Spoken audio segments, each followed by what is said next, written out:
Hi, welcome to the Hacktivist channel. I'm Kevin Tame, and this is Reflections. Today I'm going to be playing the Comrades Val deck, and I am playing against a Architects of Tomorrow.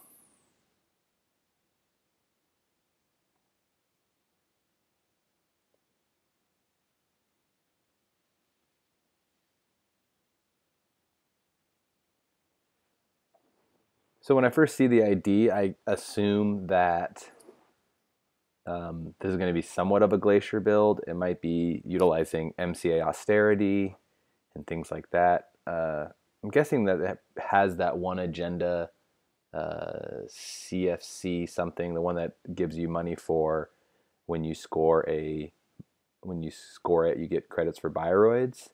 Um, I, I kind of just wanted to, start building up my hand and, really kind of getting some money going. A lot of the ice, Fairchild 3 I'm assuming is in here, and some of the Fairchilds, Ichis, and so it's kind of good to run early and get him to res. But I don't really love the cards in my hand, so I'm just going to draw up. Seeing that mining accident is like, ooh, that seems like a kind of a tempting thing to be able to play on him, especially right now, because he relies a lot. He. I'm assuming he's not super rich in this deck, and he's probably wondering what's going on right here. He's like, oh, what's he going to do to me?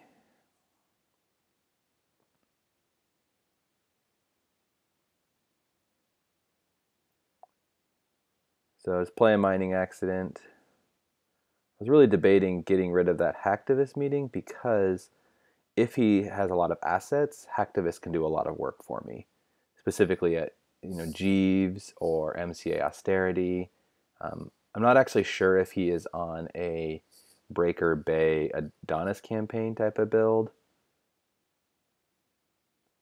but I know here I want to just. It could be risky because he could be just jamming out an agenda, but I decide to just money up and then play the hacktivist meeting so that he isn't really able to res. It could be an Ash, which would make sense.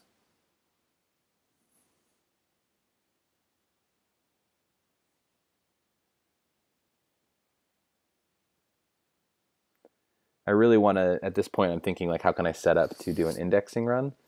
But I don't really know what that R&D ice is, so I don't want to use Fairchild, or I don't want to hit Fairchild doing my indexing. So I'm kind of in a position here where I'm trying to find my breakers. I'm trying to, just be ready. And the Black Orchestra is really good to be able to deal with the Fairchild, because that's my biggest concern is the Fairchild 3, because that one's just really nasty to hit. So I have two really good breakers. Most of the barriers aren't as big a deal to me, so maybe an Eli I might hit. So I'm actually in a pretty good place right now where I think I can start checking stuff where it's not going to hurt me too much.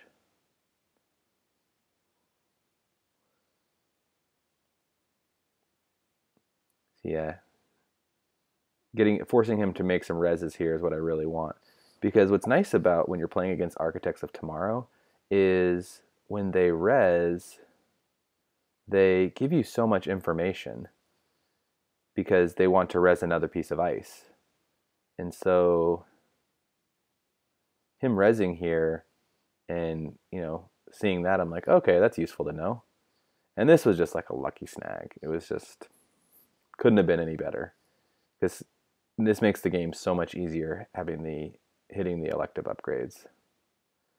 Here I just want to check again, force him to do a res if I can. It's an Eli 2. And I don't actually really want to click through this because I don't want to give him the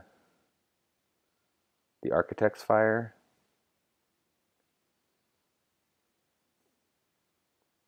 It's probably actually a misplay because it might have been the best time to click through it because he might not have the money to res the other stuff. But I just opt to, I really want to find my paperclip so I can index him.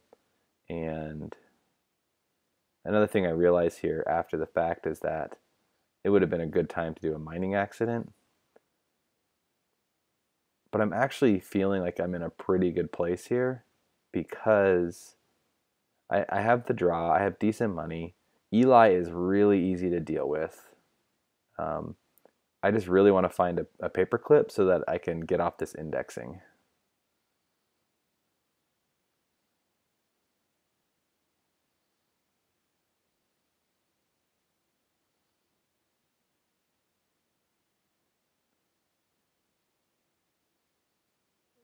And I don't really need an additional. I probably actually won't need a mad dash ever because I'm only going to be hitting 2 pointers at this point.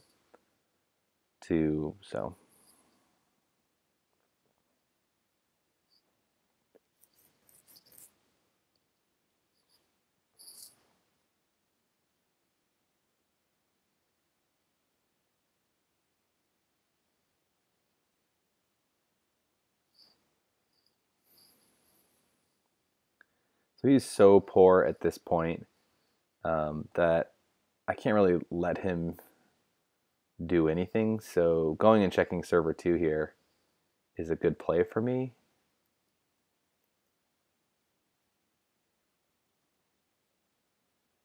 But I don't do it. And I think the reason I don't go and check it is because I want him to just actually res it if he can. So if it's like a Maryland or anything like that, the hacktivists will kind of ping him.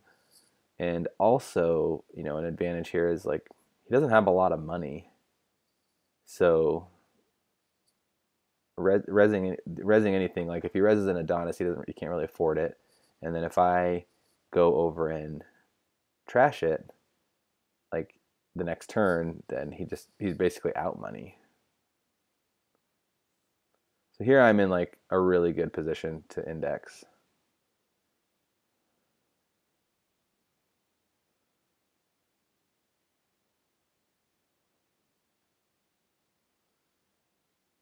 Now I maybe didn't need to.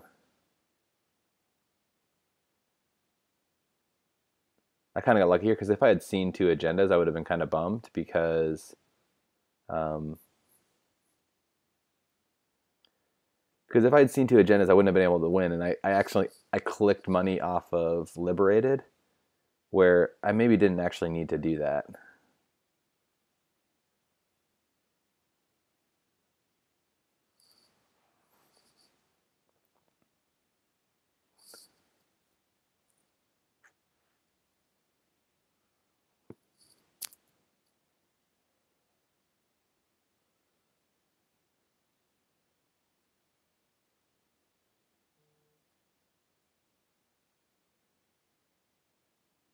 I think this is where my opponent is kind of realizing he's pretty poor, and he just needs to click up. Um, for me, I'm kind of in a position where, yeah, just go check. I think what I'm like, I must have pinged. I could have easily pinged something off of archives. I can fire off these mining accidents.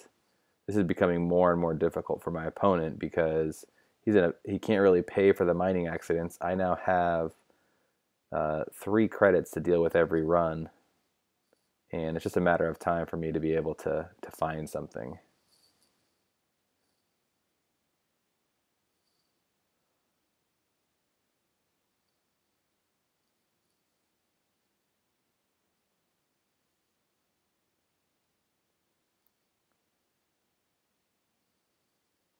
So now I'm on the clock here, and he doesn't really have the money to score out, so I'm feeling okay. So I think just what I'm really wanting here is to find a turning wheel so that I can, um, or another indexing so that I can close this game out. So I'm just gonna, draw up.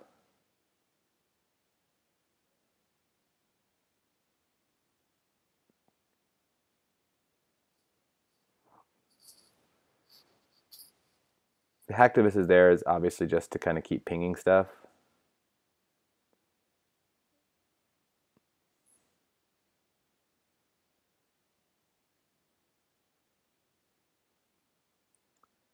Yep, I'm just digging for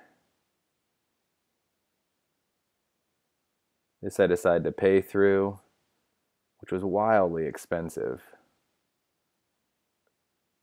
I'm not actually sure it's worth the cost, but it ends up costing me a total of 9, 3 to install, and then I it's the little trick of, you know, you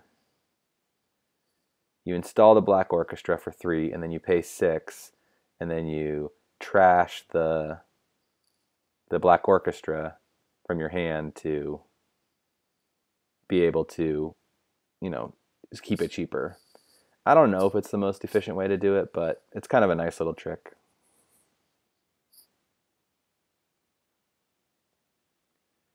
Here, I'm really actually excited to see the rebirth because I just want to, um, yeah, go into Omar so that I can just ping HQ and not have to worry about the Fairchild anymore. Because the Fairchild is just, it's a little expensive to deal with, and I don't want to have to deal with it. Seeing Brian Stinson, I was actually a little surprised. I didn't actually expect that in this deck. So when I saw it, I was a little confused by it. I don't know if trashing it was really necessary. Um, but then it kind of made me think about, like, oh, maybe he's on reversed accounts or something. So I didn't really want to get below certain credit threshold or make him so that he can actually close my accounts. In hindsight, I don't think it was like a great trash there because that cost me, 5 credits that I could have used for doing other things. Here, what I'm thinking is I just want to trash this Jeeves because getting rid of the Jeeves forces him to have to be able to score out 3-2s, the Vitruviuses, or it's harder for him to score the 4-2s. Jeeves makes it possible for him to get that, obviously, that extra click.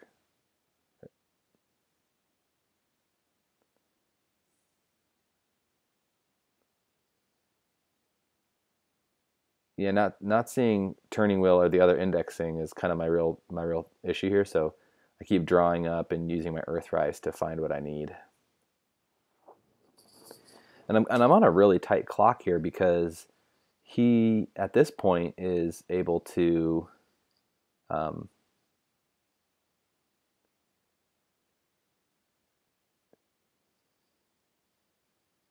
here was a good example where he had to use one of his biotics to be able to score out that corporate sales team. And so that was a great thing, seeing the Earthrise, then getting the inject, and being able to play the indexing. This sets it up so that it's highly likely that I'm going to be able to hit an agenda here, unless he has one in hand. And yep, there's ones there, so I just quickly rearrange and go in. The only thing I am a little nervous of is what if in server 1 is something I didn't expect, like a Shannon Clare or some way to disrupt this play. But I think I got the game here and was able to close it out. I'm not sure if Architects of Tomorrow is like a strong enough deck to really compete with this. I can see myself getting locked out, right? Because my breakers aren't super efficient, so I want to win early. But yeah, it seemed like it was a pretty fun match. Well, thanks for watching, and hope you enjoyed that one.